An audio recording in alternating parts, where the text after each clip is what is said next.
ఆరోపణలు వస్తూ ఉన్నాయి. ఈరోజు మొత్తానికి కేసీఆర్ అయితే విచారణకు హాజరయ్యారు. ఈరోజు మొత్తానికి కేసీఆర్ అయితే విచారణకు హాజరయ్యారు. ఇక విచారణ బట్టి మీరేం చెప్తారు సార్? కేసీఆర్ ప్రభుత్వంలో ఉన్నటువంటి నాటి వాళ్ళందరూ కూడా చాలా పచ్చి అబద్ధాలని సత్యాలుగా మాట్లాడుతున్నారు. పచ్చి ఘోరమైనటువంటి అసత్యాలని నిజాలని చెప్పేసి వాళ్ళు పదే పదే పదే మాట్లాడుతున్నారు. వాస్తవంగా ఈరోజు నేను ప్రజెంటేషన్ ఎవరు హరీష్ రావు గారు ఏదైతే ఇచ్చారో, గతంలో అవన్నీ కూడా చర్చలో విపరీతంగా వచ్చి అవి ధృవీకరించబడ్డాయి. తుమ్మిడిహెట్టి దగ్గర నీళ్లు లేవు అని చెప్పేటటువంటి ఒక దుర్మార్గమైనటువంటి ప్రచారాన్ని వీళ్ళు ఎంచుకున్నారు. తుమ్మిడిహెట్టి దగ్గర నీళ్లు లేవు అనేది తప్పు. మన ఎన్డీఎస్ఏ రిపోర్ట్ లో కూడా అక్కడ గత 4.5 సంవత్సరాల్లో 13,151 టీఎంసీలు వచ్చాయని చెప్పేసి ఎన్డీఎస్ఏ రిపోర్ట్ చెప్పిందండి.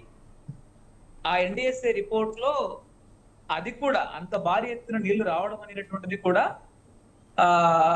మిగతా అనేక స్ట్రక్చరల్ పొరపాట్లు, భూభౌతిక భూ సాంకేతిక పొరపాట్లతో పాటు ఇది కూడా ఒక కారణమైంది అనేటువంటిది వాళ్ళు చెప్పారు.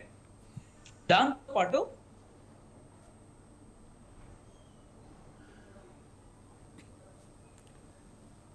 లో 4,628 టీఎంసీలు వచ్చాయండి మేడిగడ్డకి.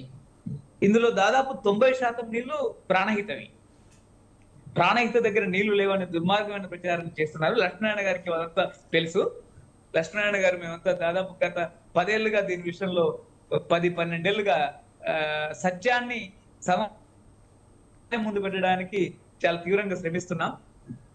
2013, 2019, 2020లో 2,046 టీఎంసీలు వచ్చినాయండి. ఇందులో 90% నీళ్లు ప్రాణహితం నుంచి వచ్చినవి. 2020-21లో 1,864 టీఎంసీలు వచ్చినాయి. 2021-22లో 2,671 టీఎంసీలు వచ్చినాయండి. అయితే ఆశ్చర్యకరంగా కీలకమైన విషయం ఏంటంటే, కాళేశ్వరం ప్రాజెక్టు ఏదైతే 21-10వ నెల 23లో మొత్తం కుంగిపోయిందో, ఆ సంవత్సరం వచ్చినటువంటి నీళ్లు 1,942 టీఎంసీలు అండి. నేను ఇందాక చెప్పినటువంటివన్నీ నేను చెప్పినవి కాదు, నేషనల్ డ్యామ్ సేఫ్టీ అథారిటీలో ఇచ్చినటువంటి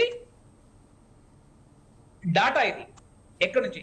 ఇందులో 90% నీళ్లు ప్రాణహిత తుమ్మిడిహెట్టి ప్రాంతం నుంచి వచ్చినవి. అంటే వీళ్ళు అబద్ధాలని సత్యాలుగా, అసత్యాలని అద్భుతమైనటువంటి నిజాలుగా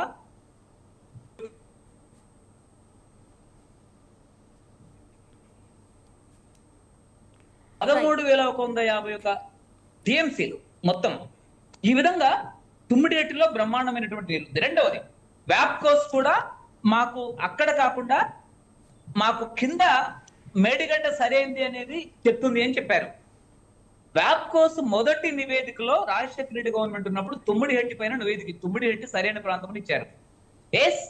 వ్యాప్కోస్ రెండవసారి కేసీఆర్ ఏదైతే మహారాష్ట్ర వెళ్ళిన తర్వాత, విద్యాసాగర్ రావు గారితో కలిసిన తర్వాత, మేడిగడ్డ తన మనస్సులో రంజించబడి ఏదైతే ఏర్పాటు చేసుకొని మేడిగడ్డకు మార్చాలని కేసీఆర్ సంకల్పించారో, ఇది కేసీఆర్ గారి ప్రైమా ఫేసి ఆలోచన.